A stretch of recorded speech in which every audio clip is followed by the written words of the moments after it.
अस्सलामुअलैकुम दोस्तों, कैसे हैं आप लोग। उम्मीद करती हूँ मैं आप लोग खैरियत से होंगे। दोस्तों, मेरे पहली पार्ट में अगर मुझसे कोई गलती हो तो प्लीज़ मुझे बताइएगा। मैं कोशिश करूँगी दोबारा वो गलती ना हो।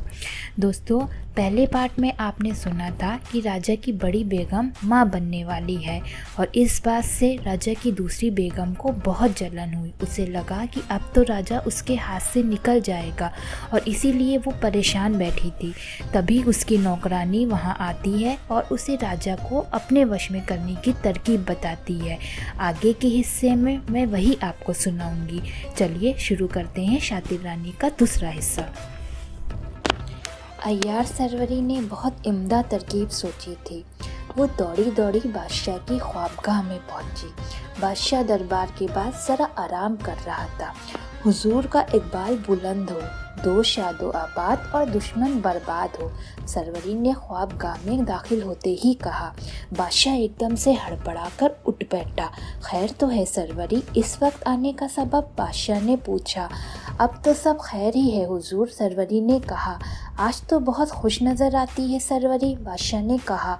खुश होने की बात है सरकार, मुंह मीठा करा दें तो एक खुशखबरी सुनाऊं, अय्यार सरवरी ने कहा। तेरे मुंह में घी शक्कर, बोल क्या बात है, तेरा मुंह भी मीठा करा देंगे, बादशाह ने कहा। हुजूर, दुश्मनों के मुंह काले, आप खैर से बाप बनने वाले हैं, ये तो हम भी जानते हैं, बल्कि अब तो सारा शहर भी जानता है।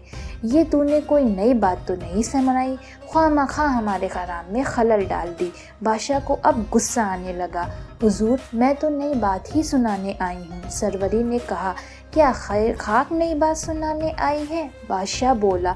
जी हाँ सरकार, आप छोटी मलका के बच्चे के भी बाप बनने वाले हैं।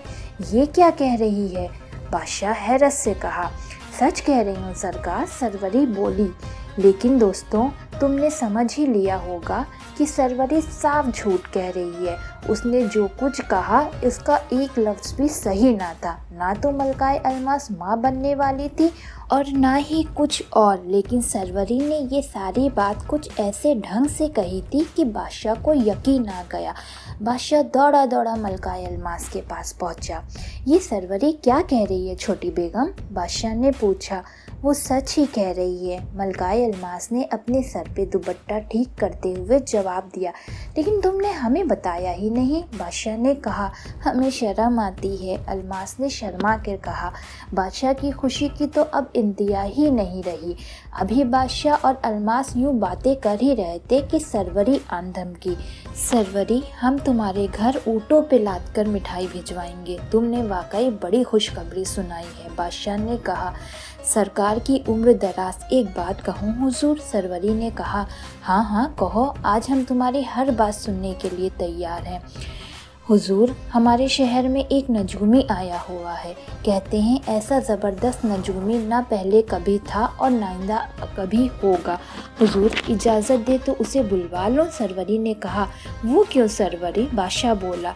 सरकार को खुदा सलामत रखे। कहते हैं ये दिन मलकाओं पर, खुसूसन छोटी मलका पर भारी होते हैं।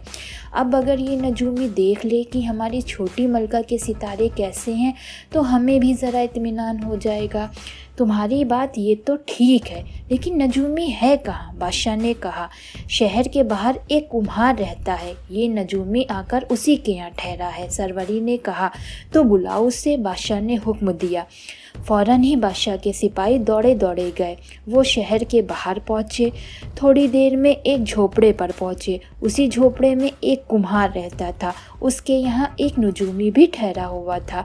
उसके बाल लंबे और दाढ़ी मूछें गहरी थी और वो गेहुए रंग का कपड़ा पहने हुआ था। तुम ही नजूमी हो, सिपाही ने पूछा। लोग ऐसा ही कहते हैं, नजूमी ने कहा। तो चलो, तुमको बादशाह सलामत तलब कर रहे हैं। नजूमी उठकर सिपाहियों के साथ हो लिया। वो उसे लेकर शहर में और वहाँ से महल में पहुँचे। बादशाह उनका इंतज़ार कर रहा था। तुम नजूमी हो, बादशाह ने कहा। जी हाँ हुजूर, हम चाहते हैं कि तुम हमारी छोटी मलका के सितारों की चाल देखकर बताओ कि उनका मुस्तकबिल क्या होगा। जैसे हुजूर का हुक्म। लेकिन मलका है कहाँ, नजूमी ने पूछा। वो दूसरे कमरे में है, कहो तो बुलवा लें उन्हें। نہیں ذل سبحانی، یہ غلام سچا، اس کا نجوم سچا۔ غلام اڑتے ہوئے پرندوں کی قسمت کا حال بتا سکتا ہے، اگر کوئی 100 میل بھی دور ہو تو غلام اس کی قسمت کا حال بتا دے۔ ملکہ کو تکلیف دینے کی ضرورت نہیں ہے، غلام انہیں دیکھے بنا ہی بتا دے گا کہ ان کا اقبال بلند ہوگا کہ نہیں۔ ملکہ کے دائیں کان کی لو پر ایک تل ہے۔ بادشاہ حیران رہ گیا، ملکہ کی دائیں کان پہ تل؟ یہ تو کسی کو بھی معلوم نہ تھا، خود بادشاہ کو بھی معلوم نہ تھا۔ ٹھہرو نجومی، ہم دیکھ کر آتے ہیں، بادشاہ نے کہا۔ وہ ملکہ کے کمرے میں پہنچا، اس نے ملکہ الماس کے کان کی لو پر تل دیکھا، واقعی وہاں پر ایک چھوٹا سا تل تھا۔ بادشاہ کی حیرت کی انتہا نہ رہی، وہ واپس آ کر بولا، تم ٹھیک کہتے ہو نجومی، ملکہ کے دائیں کان کی لو پر واقعی ایک تل ہے۔ سرکار کے دشمن برباد، میں سچا، میرا نجوم سچا، میں جو کہوں وہ سچ۔ نجومی جھوم کر بولا، حضور ابھی نہیں، بلکہ ملکہ کے بائیں پیر کے انگوٹھے پر ایک سفید داغ بھی ہے۔ ملکہ بچپن میں کہیں سے گر گئی تھی، انگوٹھے میں زخم آ گیا تھا، یہ نشان اسی زخم کا ہے۔ بادشاہ پھر ملکہ کے کمرے میں پہنچا، نجوم کی یہ بات بھی سچ ثابت ہوئی۔ اب تو نجومی پر اور اس کی ہر بات پر بادشاہ کو یقین ہو گیا، ہو نہ ہو نجومی کوئی ولی معلوم ہوتا ہے۔ بادشاہ نے دل ہی دل میں کہا۔ نجوم نے کہا، اور سنیے حضور، چھوٹی ملکہ کی گود خدا کے فضل و کرم سے ہری ہونے والی ہے۔ حضور کو مبارک ہو کہ چھوٹی ملکہ ایک چاند سے بچے کو جنم دیں گی۔ لڑکا بڑا اقبال مند ہوگا، بہت بہادر ہوگا، اس کی وجہ سے دشمن برباد اور دوست شاد و آباد ہوں گے۔ اس کی شہرت دنیا کے گوشے گوشے تک کے پہنچے گی، اس کا نام بچے بچے کی زبان پہ ہوگا، وہ بڑے بڑے سرماؤں کو زیر کر دے گا، اور اسی کی وجہ سے حضور آپ کا بھی نام روشن ہوگا۔ لیکن نجومی خاموش ہو گیا۔ خاموش کیوں ہو گئے نجومی؟ بادشاہ نے بےتاب ہو کر پوچھا۔ حضور جان کی امان پاؤں تو عرض کروں۔ نجومی نے ہچکچاتے ہوئے کہا، تمہاری جان سلامت ہے، کہو۔ حضور یہاں ذرا گڑبڑ ہے۔ گڑبڑ ہے؟ کیسی گڑبڑ؟ بادشاہ نے پوچھا۔ نجومی نے جواب دیا، سرکار کو خدا سلامت رکھے، آج سے چھوٹی ملکہ کے ستارے اپنی چال بدل رہے ہیں، تو اس سے کیا ہوگا؟ بادشاہ ذرا گھبرا کے پوچھا۔ حضور ہونے والے شہزادے پر کسی مصیبت آنے کا ڈر ہے، نجومی نے کہا۔ تو اس مصیبت سے بچنے کا کوئی راستہ نہیں؟ ایک راستہ ہے حضور، تو جلدی کہو، بادشاہ نے کہا۔ سرکار آج سے چھوٹی ملکہ اس محل اور شہر سے دور چلی جائیں، وہ اس شہر سے رخصت ہو جائیں، یہاں سے کہیں دور جا کے رہیں، آپ اور کوئی بھی عزیز ان سے ملنے نہ جائے، جہاں چھوٹی ملکہ جا کر قیام کرے وہاں بھی کسی کو پتہ نہ چلے کہ چھوٹی ملکہ ہیں یہ، وہاں ان کا گمنام مقام ہو اور گمنامی سے شہزادے کی پیدائش ہو۔ شہزادے کی پیدائش کے بعد بھی 6 مہینے تک یہ راز ظاہر نہ کیا جائے، اور 10ویں مہینے آپ چھوٹی ملکہ کو محل میں لے آئیں، پھر خدا نے چاہا تو چین ہی چین ہوگا۔ اچھی بات ہے، ہم ایسا ہی کریں گے، بادشاہ نے کہا۔ بادشاہ نے نجومی کو بہت سا انعام دیا۔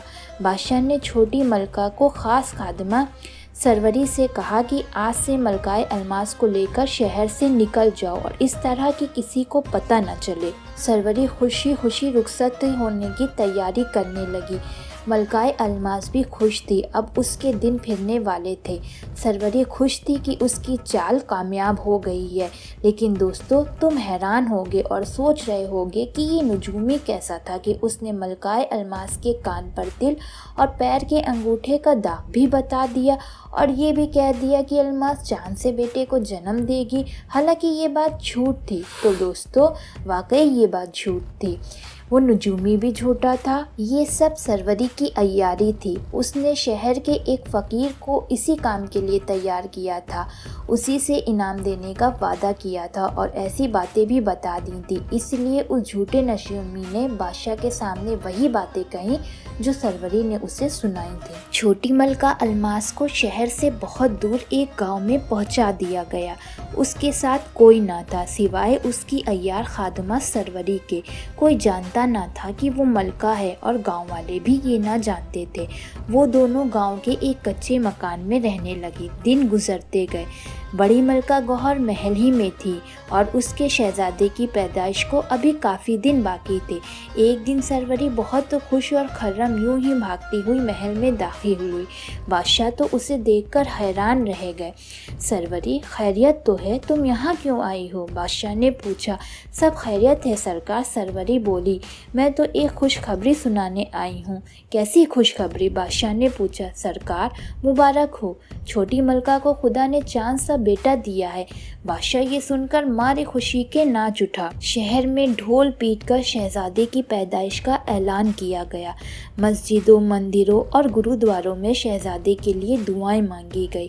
शहर में जश्न मनाए गए, घर घर चिराग जलाए गए। बादशाह ने दिल खोल कर खैरात की और दरबारियों में इनाम तकसीम किए।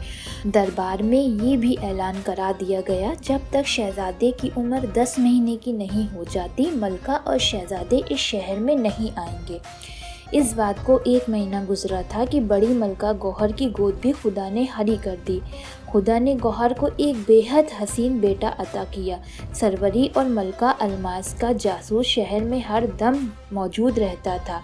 ये जासूस कोई और नहीं बल्कि खुद सरवरी का भाई था। चुनांचे उसने फ़ौरन शहजादे की पैदाइश की खबर अपनी बहन सरवरी को पहुंचा दी। सरवरी भागम भाग शहर में आई और वहां से महल में पहुंची। बादशाह बहुत खुश था, शहर का हर शख्स खुश था। बादशाह ने एक बड़े जश्न की तैयारी की थी, तभी सरवरी उसके पास पहुंची। हुजूर, ये सब क्या हो रहा है? सरवरी ने पूछा। सरवरी, खुदा ने हमें दूसरा शहजादा अता किया है, इसी की खुशी में हम जश्न मनाने की तैयारी कर रहे हैं। बादशाह बोला। हुजूर को मुबारक हो, शहजादा जुग जुग जियो। लेकिन सरकार, ये बात मुनासिब नहीं है, सरवरी ने कहा। क्यों मुनासिब नहीं है? बादशाह ने पूछा। सरकार, छोटी मलका शहजादा को और शहजादे को अल्लाह रखे।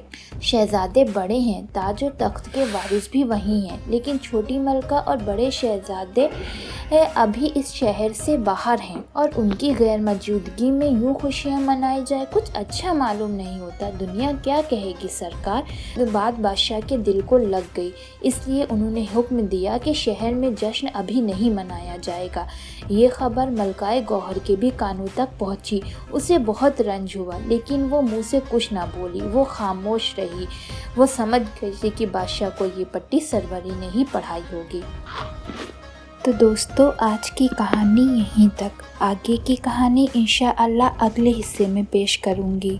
उम्मीद करती हूँ आप लोगों को मेरी कहानी पसंद आ रही होगी। तो दोस्तों, अगर आपको मेरी कहानी पसंद आए तो प्लीज़ इसे लाइक कीजिए, शेयर कीजिए और मेरे चैनल को सब्सक्राइब कीजिए। अल्लाह हाफिज़।